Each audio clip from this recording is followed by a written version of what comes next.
Swayam Prabha. Digital India. Educated India.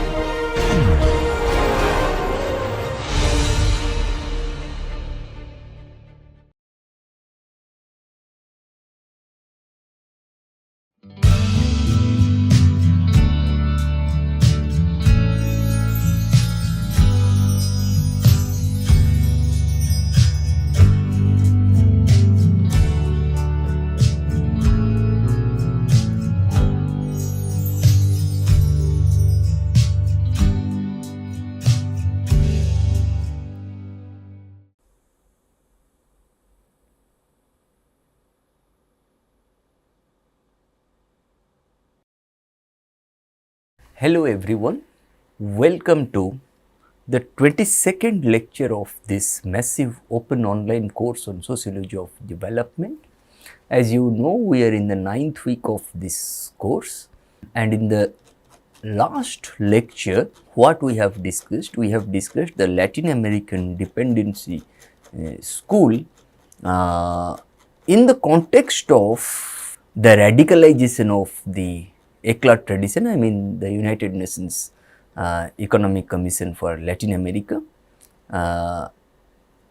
and I mean through the works of Furtado and Sankel, I mean how much attention was paid to purely economic problems, but there was an exclusion of social and political problems, and ECLA's dependence on conservative Latin American governments precluded the use of analysis and remedies that happened to radical, such as land reforms.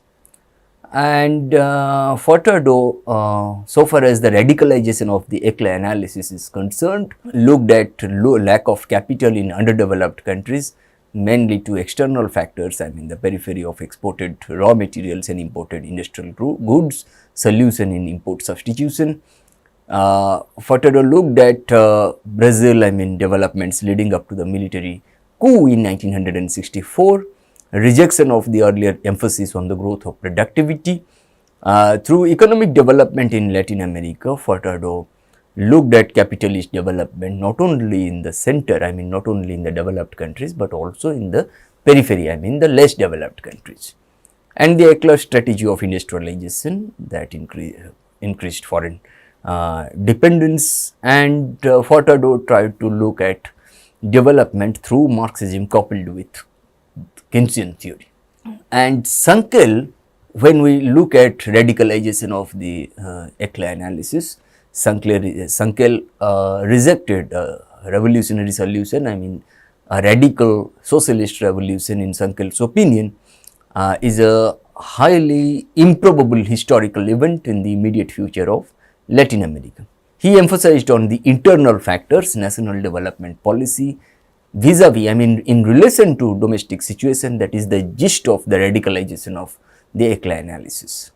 Then we have discussed how the capitalist system operates, and this represents the developed countries, this represents the underdeveloped countries, and from these, the empty spaces that you can, vacant spaces that you can look at, they constitute the periphery of transnational capitalism, and the blue one, it represents the transnational core. Okay, we have discussed this. Then we have discussed the Marxist influences through the works of Cardoso and Faleto, I mean sociological annex to the ECLA analysis, Latin American Institute for Social and Economic Planning, sociological and historical studies of various cases of dependency and development in Latin America, and socio-political aspects of dependency theory. And today in this lecture what we are going to do, we are going to look at the neo-Marxist influences through the works of Dos Santos and Marini. Another Brazilian, I mean Dos Santos, had also moved to Chile after the military coup in Brazil, just like Sankel. In 1966, what he did, he introduced the term the new dependence okay, in an attempt to explain the failure of the policy of import substitution. The new dependence was characterized by the fact that the North American investment in Latin American countries had increased as well as changed the orientation. The emphasis was shifted away from raw materials to industry, from which the most advanced and dynamic sectors such as electronics were selected. According to Dos Santos, this seemed to indicate that a new international division of labor, specialization, was about to be established, in which the periphery was no longer made up of raw material exporting enclave economies. The modern sector of the entire periphery was now incorporated in the imperialist system, but the development remained partial and with no dynamics of its own because of the dependency relations. Dos Santos not only criticized the established development theories, but also offered the dependency approach as an alternative.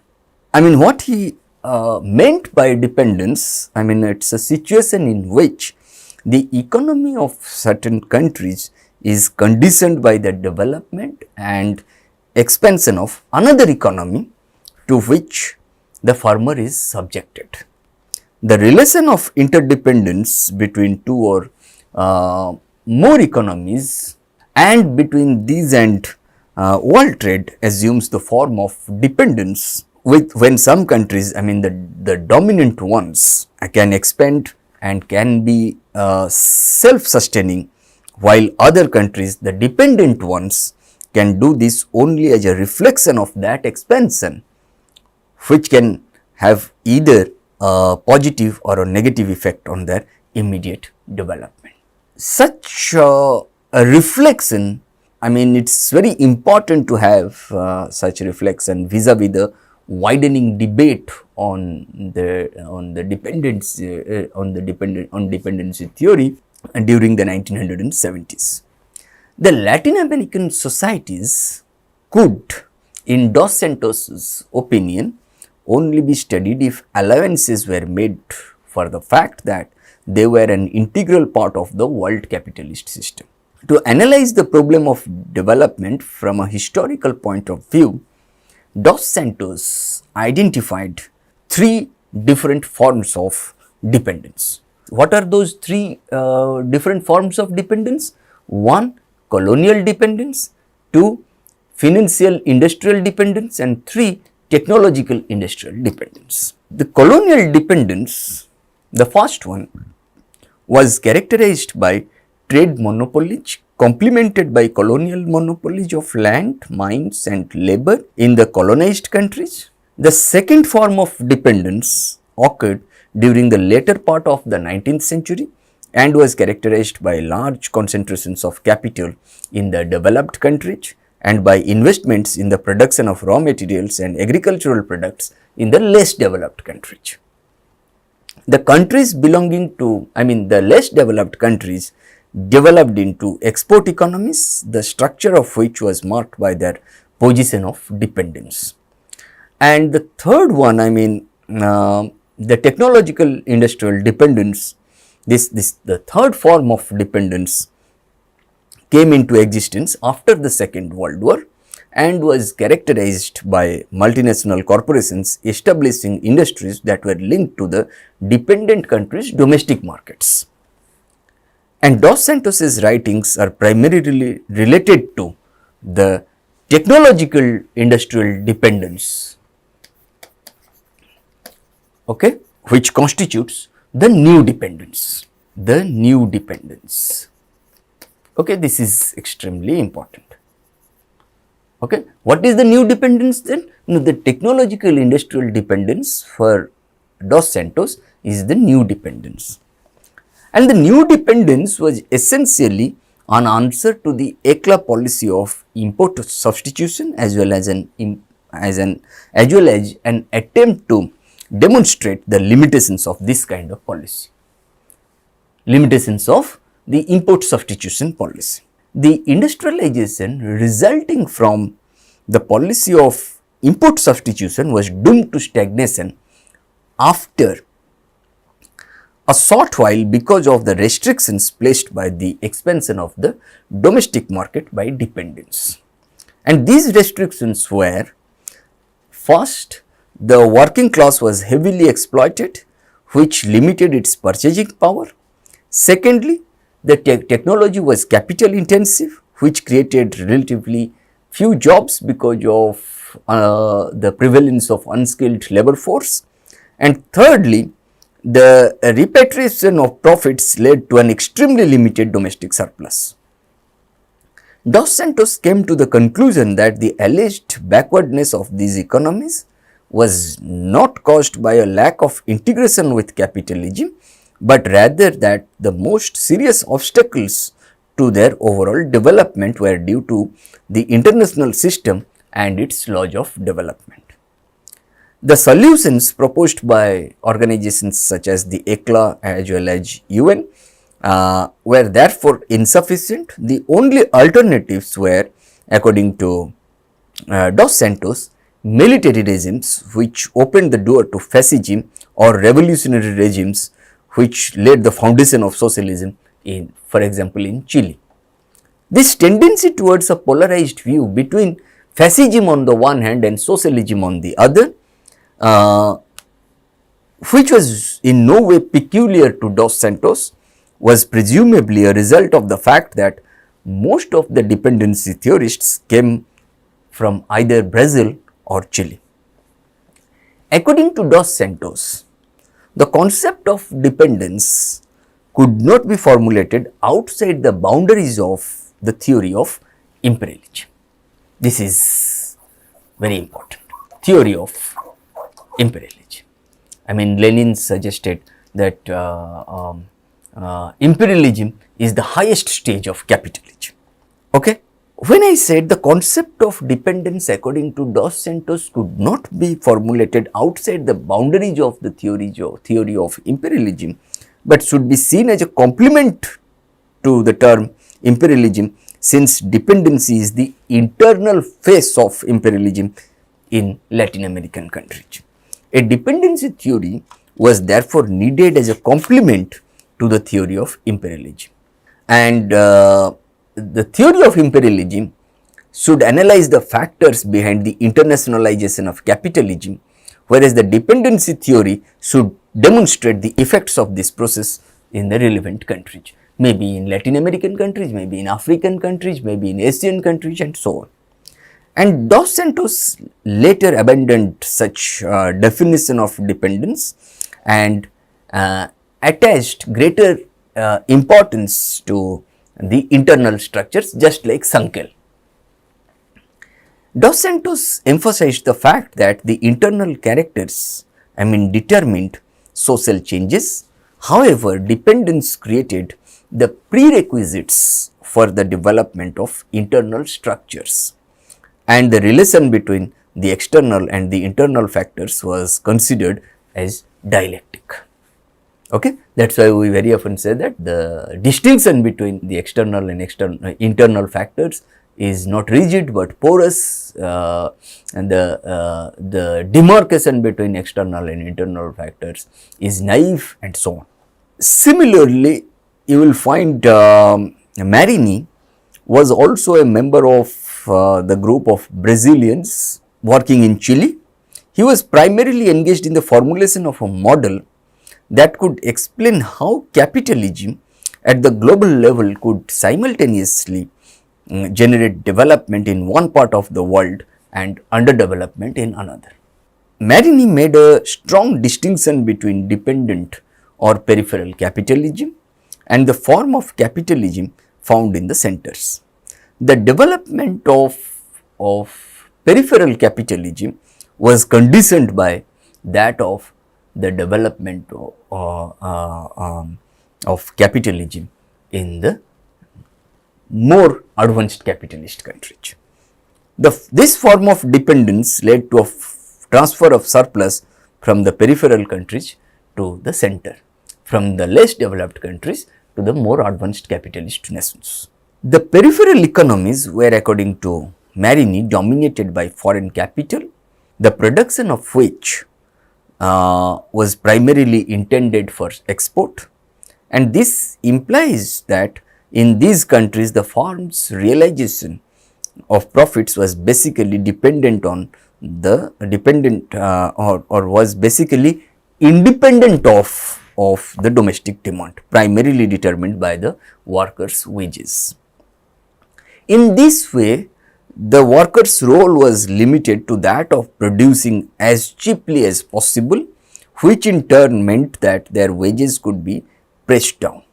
However, the firms must be able to realize their profits somewhere, and this was done in the center where wages had been able to rise more than they would have done without the relations with the periphery.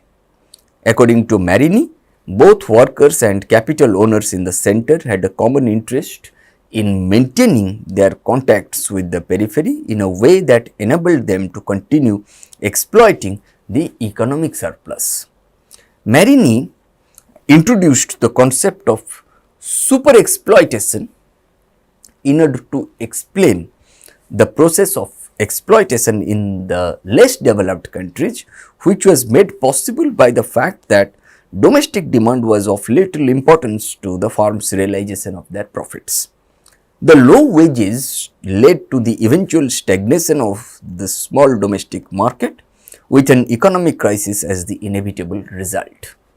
When Marini analyzed the development in Brazil by means of this model, he developed another concept which became central to the dependency school, namely that of sub-imperialism.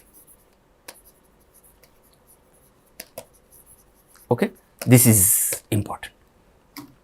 Okay, Marini used this term sub-imperialism in an attempt to translate Lenin's imperialism to a dependent capitalism. Thus, sub-imperialism was supposed to be the highest stage of dependent capitalism. Okay, when Lenin said imperialism is the highest stage of capitalism, perhaps he was referring to the imperialism as being pursued or practiced by the center, by the most advanced capitalist nations. And Marini's concept of imperialism, Marini's concept of sub-imperialism was supposed to be the highest stage of dependent capitalism. Capitalism as being pursued or practiced in the less developed countries. And this leads us to the crystallized theory of dependence through the works of Andre Gunder Frank. Andre Gunder Frank, as you know, joined the circle of Latin American dependency during the mid 1960s, and he soon became one of the driving forces behind the early development of the dependency school. He became internationally known for his critique of the established development theory propounded by the modernization paradigm, and at the same time he served as a link between the Latin American debate and the English speaking academic world by publishing most of his works in English. And at this point it should be mentioned that outside Latin America, the dependency school has been more or less identified with Andre Gunder Frank. Frank was one of the first in Latin America to work with an alternative theory of the Latin American economic development.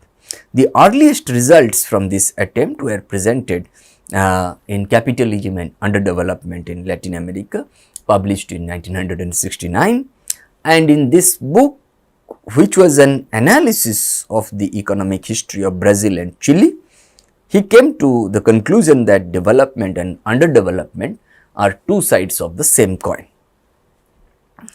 Thus, according to Frank, it was the incorporation into the world capitalist system that led to development in some areas and underdevelopment in others. Following Paul Barron, who introduced the concept of economic surplus, actual surplus, and distinction between actual surplus and potential surplus, Andre Gunder Frank stressed that it was the utilization of the economic surplus that had caused development and underdevelopment. Frank's analysis accentuated the monopolistic structure of capitalism and its effects on the real and the potential surplus, actual and potential surplus. The world capitalist system was characterized by a metropolis satellite structure, where the metropolis exploited the satellite. While this had facilitated the expropriation of large portions of the underdeveloped countries' actual surplus or real surplus, it had also prevented these countries from realizing their potential surplus. The monopoly structure was found at all levels, that is at the international level, at the national level, the regional level, at the local level, and also created a situation of exploitation which in turn caused the chain-like flow of the surplus from the remotest Latin American villages to even the most developed nations. Okay, this is a chain type system. What Frank wrote in Capitalism and Underdevelopment in Latin America of 1969, that the monopoly capitalist structure and the surplus expropriation and appropriation contradiction run through the entire Chilean economy, past and present. Indeed, it is this exploitative relation which in chain-like fashion extends the capitalist link between the capitalist world and national metropolises to the regional centers, part of whose surplus that they appropriate, and from those to local centers and so on to large landowners or merchants who expropriate surplus from small peasants or tenants, and sometimes even from these latter to landless laborers exploited by them in turn. At each step you will find, okay, at each step you will find along the way that the relatively few capitalists above exercise monopoly power over the many below and expropriating some or all of their economic surplus, and to the extent that they are not expropriated in turn by the still fewer above them appropriating it for their own use. Thus, at each point the international, national and local capitalist system generates economic development for the few and underdevelopment for the many. The satellite tended to be increasingly dominated by the metropolis as well as increasingly dependent upon it. If you look at this figure, the strength of this dependency relation might, however, vary from time to time. A weakening might occur when the metropolis experiences crisis, such as Great Depression, depressions, war, economic change, transition and so on. And some development had also begun in the satellites during such periods, at the time of war, at the time of riots, at the time of economic transition and so on, which was why Frank asserted that the weaker of the metropolis satellite relations, the better the development prospects of the satellites. This is how Frank's metropolis satellite structure or model. M stands for world metropolis, capital M stands for the world metropolis, small m stands for only metropolis, and small s stands for satellite. There was another important contradiction of capitalism according to Frank, the contradiction of continuity in change. Here Frank argues that the basic structure of capitalism that had remained unchanged since the 16th century despite all changes. The development of underdevelopment that had taken place in the periphery, in the less developed countries, in the colonies, had continuously accentuated the fundamental contradiction, and this was why development strategies such as those formulated by the ECLA were totally meaningless. Frank's theory can be summarized through this model. I am borrowing this from Blomstorm and Hetney's book. on development theory in transition, the dependency debate and beyond third world responses. Okay. The metropolis satellite relations, okay, which are found at all levels of world capitalism, which are found at all stages of the world metropolis, are shown by the lines drawn between the circles. These lines, okay, these lines, they are very important. Okay. Okay. A split circle shows that an agent may act as both a metropolis as well as a satellite, depending on the perspective from which you look at the circle. The process of exploitation starts at the bottom of the figure, okay, and where the landless laborers, I mean the satellites, are exploited by the by the small landowners.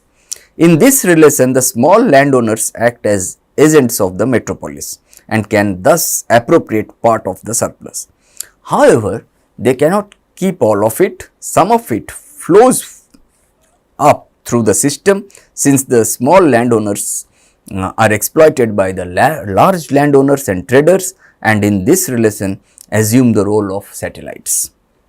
New metropoles are found at higher levels in the hierarchy, and in turn they exploit the large landowners and the traders, who now become satellites.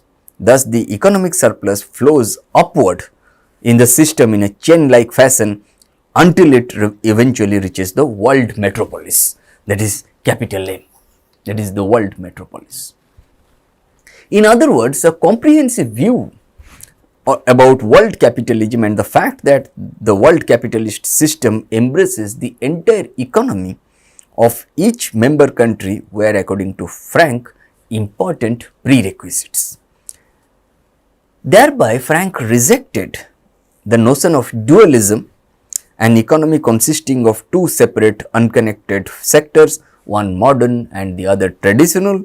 He even went so far as to deny that feudal production relations have ever prevailed in Latin America during its colonial history. Instead, Frank assumed that an all-embracing integrated world capitalist system existed even during the mercantilist phase of capitalism. This was explained by the fact that the primary purpose of the economy founded in Latin America by the newly arrived Spaniards and Portuguese was to produce goods for export, which in Frank's opinion did not constitute a feudal economy. The implications of this view are important for the political strategy, since there were no feudal, semi-feudal or other pre-capitalist modes of production present in Latin America.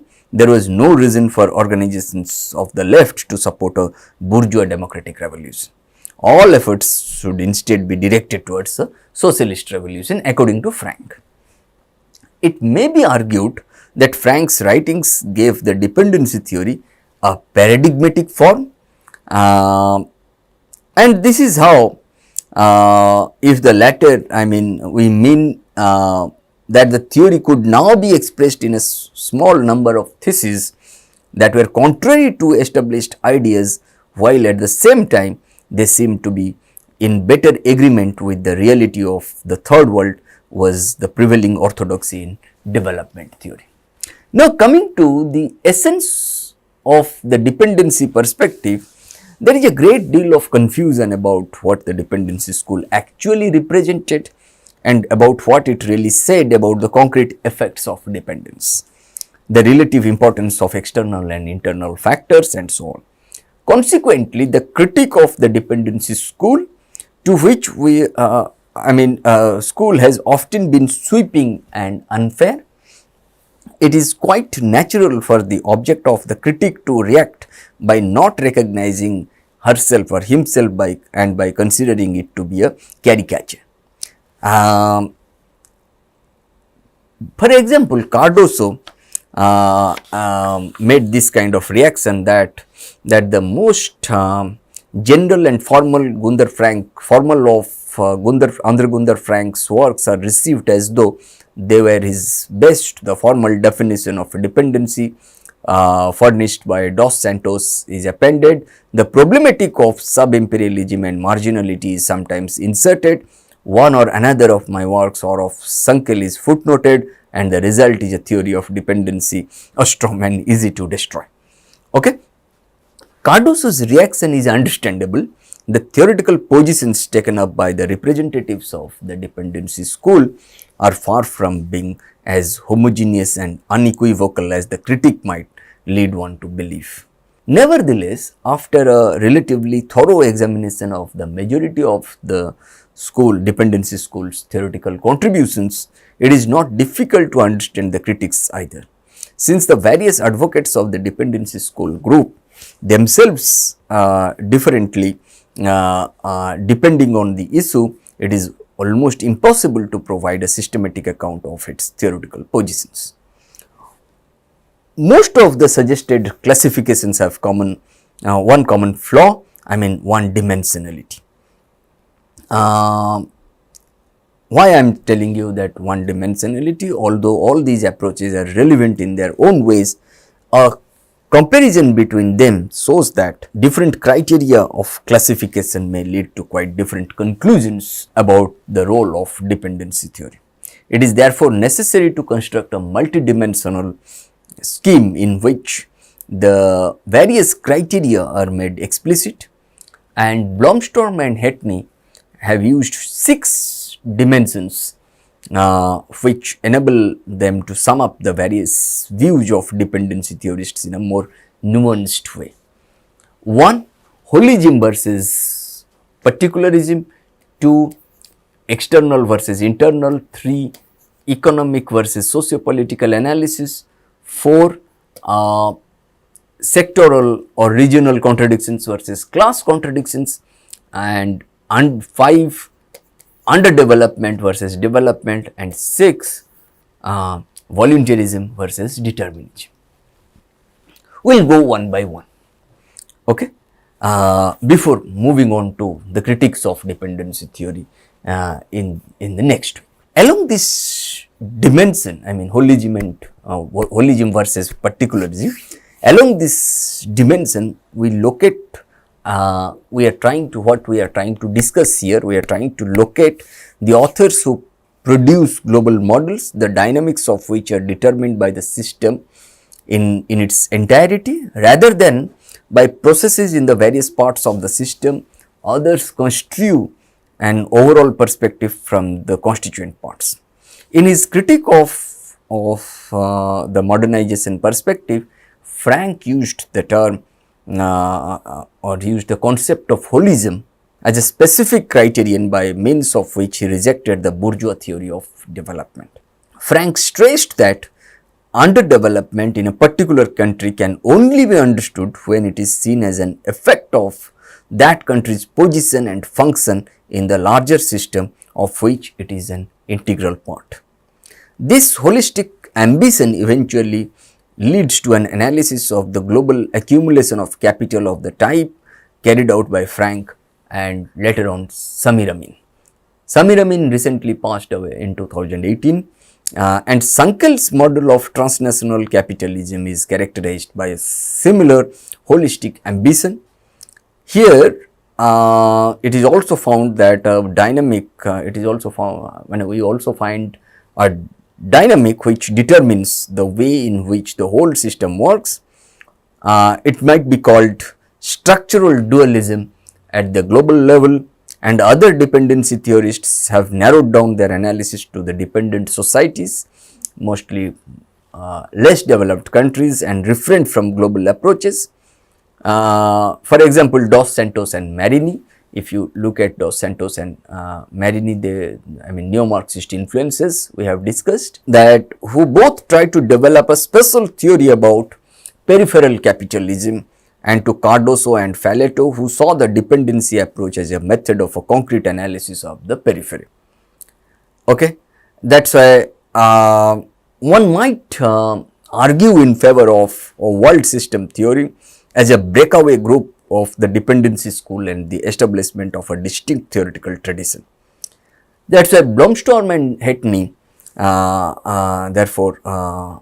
said that an attraction towards holism, that is an accentuation of the whole, was characteristic of the dependency school, even though its analysis primarily concerned the particularistic periphery, I mean the Latin American continent.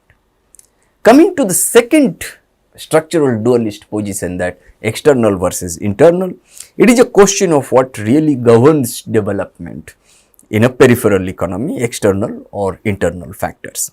External factors lie outside the domain of the national economy, and internal ones refer to domestic causal relations. It is a popular misconception that the dependency school explained underdevelopment by the external factors only, that is the imperialist capitalist penetration. Theoretically, figuring out how external and internal conditions interact has in fact been one of the dependency school's main problems, to which a number of more or less elegant solutions have been found. The notion of external conditions mechanically determining internal ones is tied to Frank's earlier writings, above all to the controversial metropolis satellite model, in which dependency traces a path from Wall Street to the remotest Indian villages. The concept of satellite suggests a total lack of own dynamics. It is significant that the use of this concept has been limited, and that the more neutral conceptual pair center periphery has been used instead. Although Frank occasionally warned against a mechanical externalistic interpretation of this model, that trap is difficult to avoid because of the structure of the model. However, it should be remembered that during the mid 1960s, the dependency approach had a sharp polemic sting directed at the then prevailing evolutionist theory of development, which disregarded international relations and claimed that the development of the national economy was basically internally determined. The polemic exaggerations were soon abandoned. In Dos Santos' writings, there is a tendency towards seeing the interaction between external as well as internal factors, although the external factors were more dominant. In a controversy with Andre Gunder Frank, Dos Santos says about underdevelopment that it, rather than being one of satellization, is a case of the formation of a certain type of internal structure conditioned by international relations of dependence. Dos Santos goes one step further and provides a distinction between conditioning and determining factors. Conditioning means external factors and determining means internal factors, and such distinction may not be particularly informative, but it suggests that the emphasis has been shifted from the external to the internal factors. For example, Sankel also tries to steer clear of the Scylla and the Charybdis, the devil and the deep blue sea, in between the two horns of a dilemma, and sees the dialectic relation between the external and the internal. Nevertheless, as in the case of Dos Santos' distinction between the conditioning and the determining factors, it is doubtful whether the concept of dialectic leads us one step closer to a distinct idea of the relationship between the external on the one hand and the internal on the other. Cardoso is obviously more inclined to emphasize internal factors. If you look at the analysis made by Cardoso as well as Faleto, the response to the external impulse varied because the class alliances varied from country to country. Furtado's point of view is quite similar. He accentuates the rigid colonial structures in his explanation of Brazil's failure to achieve a self-generating growth. Augustine Cueva offers the most internalistic view, What he said, Cueva, that dependency theory holds that the nature of our social formations is dependent on how they are integrated with the world capitalist system. But is it not more correct to state the inverse? Is it not the nature of our societies that determines its links with the capitalist world? Such statement puts Cueva firmly in the Marxist camp rather than in the dependency school. It was thus characteristic of the latter to place a greater or lesser amount of importance on the external factors. I mean the dependency school. Coming to the third structural dualist position, that economic analysis versus socio-political analysis, that certain authors of the dependency school work exclusively with economic analysis, whereas others emphasize social and political conditions. Normally, such difference can be explained by the author's disciplinary origin. The difference is nevertheless important to the result of the analysis. The early dependency analysis were mostly carried out by economists, while the contributions from other branches of the social sciences were relatively few. This explains the strong economic orientation which was particularly pronounced in the earlier ECLA studies. Raoul Prebisch, for instance, never really abandoned the purely economic analysis. Sankel wanted to, but never managed it. In this context, Furtado is interesting. From having been a conventional ECLA economist, he gradually began to emphasize socio-political aspects. If you look at Andre Gunder Frank and Dos Santos, their formulations of the problems of dependence are based on the interaction between different economies. They dutifully include some references to class structure and political conditions. In true neo-Marxist spirit, they analyzed development and underdevelopment as a consequence of the flow of the economic surplus in the metropolis satellite model. Their view of political alternatives is rather simplified. Socialism or fascism. Fascism was seen in the context of Brazil and socialism was seen in the context of Chile, and they constitute binaries. Okay. This is partly in turn due to the fact that the dependency theorists are mostly Brazilians or Chileans, and partly because Brazil and Chile symbolized the alternatives of socialism and fascism during a strategic period in the history of the dependency school. The dependistas, were called the dependistas, the proponents of the dependency theory, are often accused of neglecting class analysis, which might not only be due to their thinking in terms of models, but also to a certain bias towards economics. The use of concepts such as class consciousness and class struggle, which is quite common, it does not constitute an analysis of the political dynamics of dependent structure. Although Cardoso and Faleto do emphasize both social structure and political conditions, their approach is limited by the fact that their interest is mainly in the government and the political process of decision making, and not so much in the great mass of Latin Americans who are the real victims of underdevelopment. Cardoso later acknowledged this flaw. What Cardoso said, let me quote Cardoso here.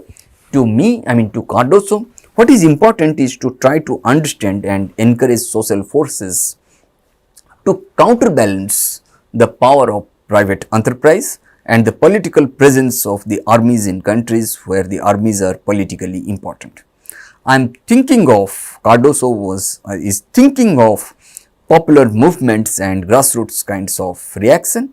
What kind of party movement can mobilize people in this kind of society?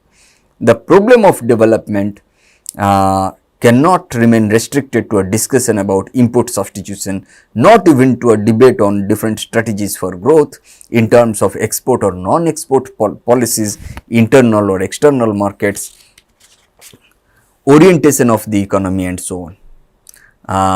The main issue is people's movements and consciousness of their own interests.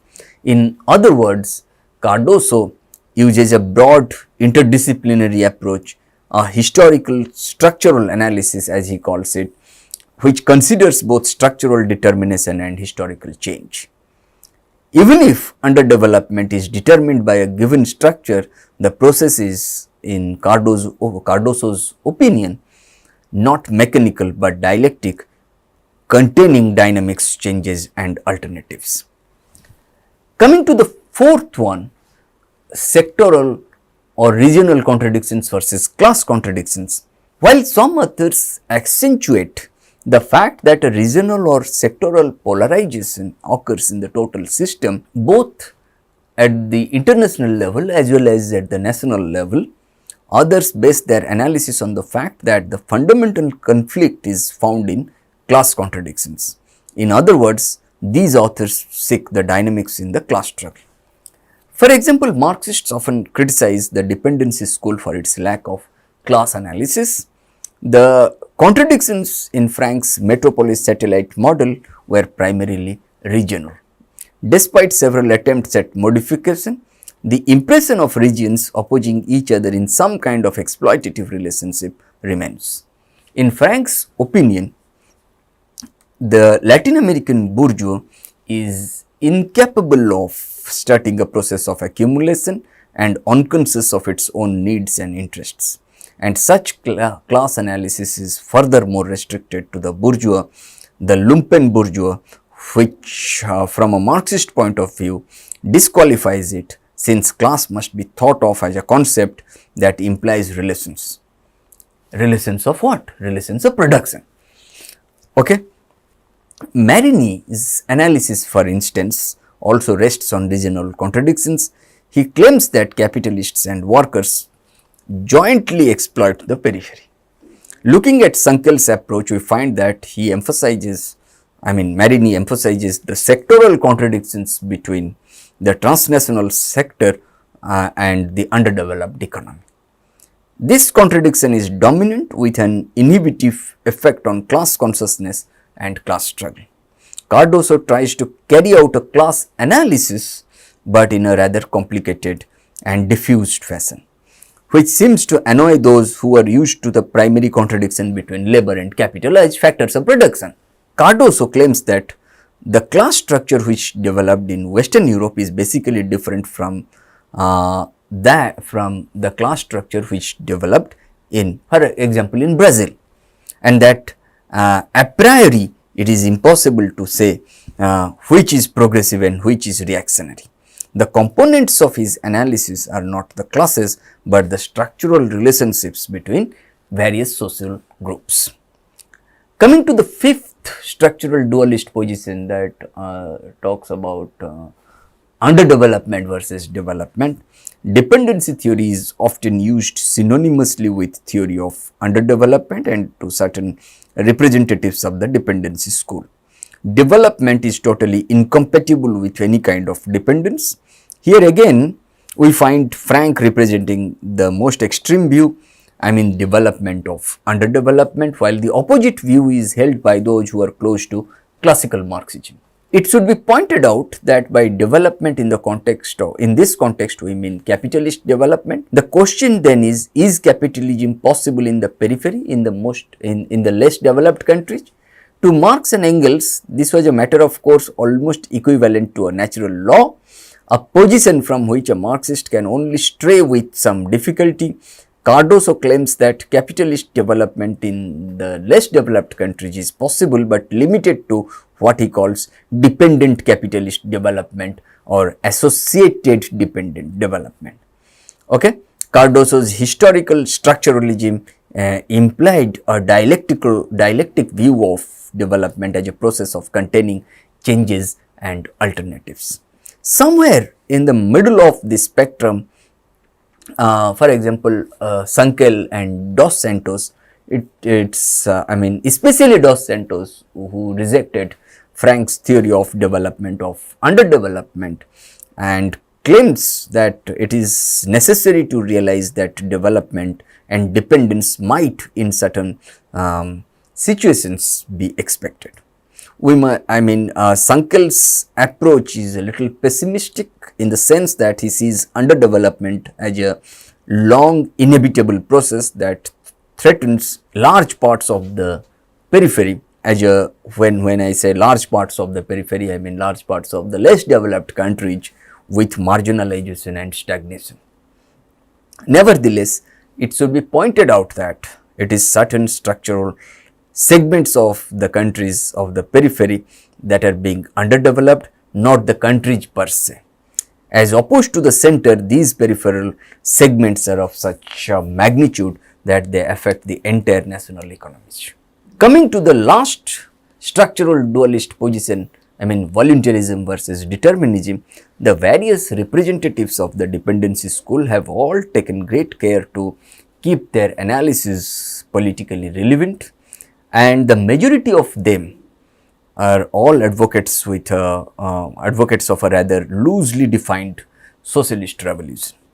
The popularity of the dependency school can partly be explained by the growing impatience with the defeatism of the Latin American communist parties.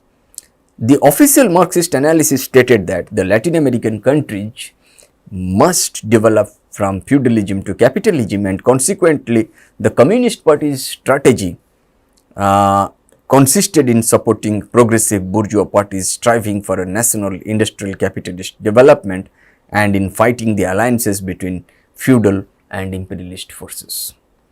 The new Marxist views, which claimed that Latin America was already capitalist but doomed to underdevelopment, provided an entirely different basis for a political strategy. That's what that was the typical attitude that revolution now and the Cuban revolution had led the way. The very dependency school, primarily frank, is thus associated with a voluntarist line which was sharply contrasted with the Communist Party's determinism.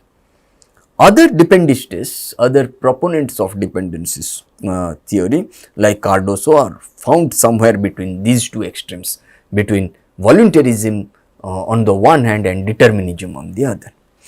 And for example, if you look at Debre as well as Che and others, you will find that Cardoso accuses the Latin American Marxists of determinism and Debre and Guevara Che of voluntarism. However, this differentiated view elicits a political ambiguity which is annoying to some. Further down the deterministic line that we find in Sankel, whose markedly structuralist approach rarely reaches the actual social groups and their political situation. Politically, Sankel advocated a reformism which is close to social democracy. From this discussion, it should be possible to construct an ideal typical dependency position which, whatever relevance it might have in reality, does express a certain internal consistency.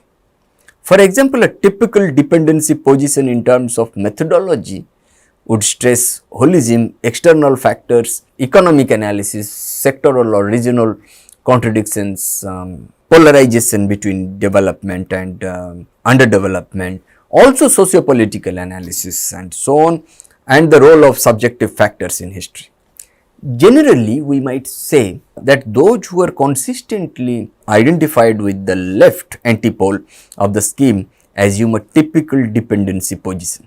Such a position can be summarized like this, that the most important obstacles to development were not capital or entrepreneurial skills, but were found to be or rather have been found in the international division of labor. In short, they were external to the underdeveloped country, not internal. Secondly, such international division of labor was analyzed in terms of relations between regions of which two kinds, more developed, more advanced capitalist nations on the one hand and the less developed countries on the other assumed particular significance, since a transfer of surplus took place from the less developed countries to the more advanced capitalist nations. Owing to the fact that the periphery was, the less developed countries were deprived of their surpluses, which the center could utilize instead for development purposes, development in the more advanced capitalist nations somehow implied underdevelopment in the less developed countries. Thus, development and underdevelopment could be described as two aspects of a single global process, and all regions participating in this process were consequently considered capitalist, although a distinction was made between capitalism as being pursued in the more advanced capitalist nations on the one hand and capitalism being pursued in the less developed countries. That is why it is the distinction was made between central capitalism on the one hand and peripheral capitalism on the other. Since the periphery was doomed to underdevelopment because of its linkage with the center, it was considered necessary for a country to disassociate itself from the world market and strive for self-reliance. Okay? To make this possible, a more or less revolutionary political transformation was necessary. As soon as the external obstacles had been removed, development as a more or less automatic and inherent process was taken for granted. Then what we have discussed in this week in terms of 2 lectures, in the 9th week in terms of 2 lectures, we have discussed the Latin American dependency school, the radicalization of the ECLA analysis through the works of Furtado and Sankel by making explicit reference to Sankel's model of global dualism. If you look at this through the capitalist system, we have developed countries as well as underdeveloped countries, and how the periphery of transnational capitalism as well as the transnational core, they are getting forced. And then we have discussed how much attention was paid to purely economic problems, social and political problems were excluded. ECLA's dependence on conservative Latin American governments precluded the use of analysis and remedies that appeared too radical, such as land reforms. Then we have discussed Furtado's reflections on the radicalization of the ECLA analysis, lack of capital in underdeveloped countries mainly to external factors, the periphery exported raw materials and imported industrial goods, solution in import substitution, rejection of the earlier emphasis on the growth of productivity in the context of military coup in Brazil in 1964, capitalist development not only in the center but also in the periphery. And then we have discussed ECLA's strategy of industrialization, increased of foreign dependence through economic development of in Latin America. Furtado tried to combine Marxism with Keynesianism. Then we have discussed the way Sankel went ahead with rejection of revolutionary solution. A radical socialist revolution, in Sankel's opinion, is a highly improbable historical event in the immediate future of Latin America. He emphasized on internal factors. What is the gist of the ECLA radicalization of the ECLA analysis? National development policy vis-a-vis domestic situation. And then we have discussed Sankel's model of global dualism, transnational integration and national disintegration. Then we have discussed in this week Marxist influences through the works of Cardoso and Faleto, sociological annex to the ECLA analysis, Latin American Institute for Social and Economic Planning, sociological and historical studies of various cases of dependency and development in Latin America, and socio-political aspects of dependency theory. And then we have discussed, particularly in this lecture, we have discussed neo-Marxist influences through the works of Dos Santos and Marini, interdependence between two or more economies and between these and world trade. Three different forms of dependence we have discussed: colonial dependence, financial industrial dependence, as well as technological industrial dependence.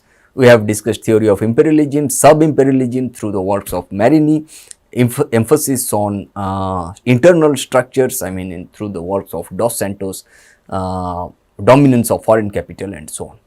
And then we have discussed the crystallized theory of dependence through the works of Andre Gunder Frank, metropolis satellite structure, development of underdevelopment, and contradiction of continuity in change through this Frank's metropolis satellite model, where the capital M represents the world metropolis, the small m represents metropolis, small s represents satellite. And then we have discussed the essence of the dependency perspective from 6 structural dualist positions, namely holism versus particularism, external versus internal factors, economic analysis versus socio-political analysis, sectoral and regional contradictions versus class contradictions, underdevelopment versus development, and voluntarism versus determinism.